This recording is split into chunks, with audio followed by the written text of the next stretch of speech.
The Voice of the People Party (VPP) held a public election campaign in Nongstoin on Wednesday to garner support for their Shillong MP candidate Dr. Ricky A.J. Singkon. The event was attended by prominent figures of the party, including VPP Chief Ardent Basayamoit and other MLAs. Dr. Singkon, taking the stage, emphasized the VPP's core values of revive, reform and transforming the state's political landscape.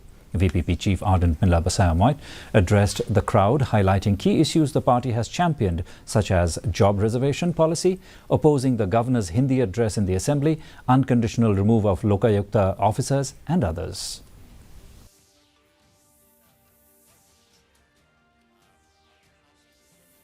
The section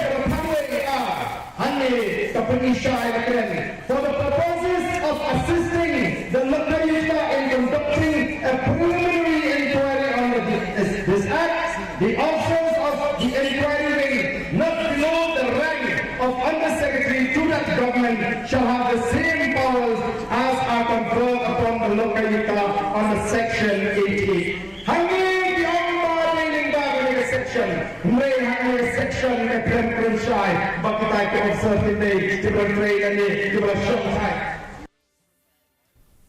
The automated permanent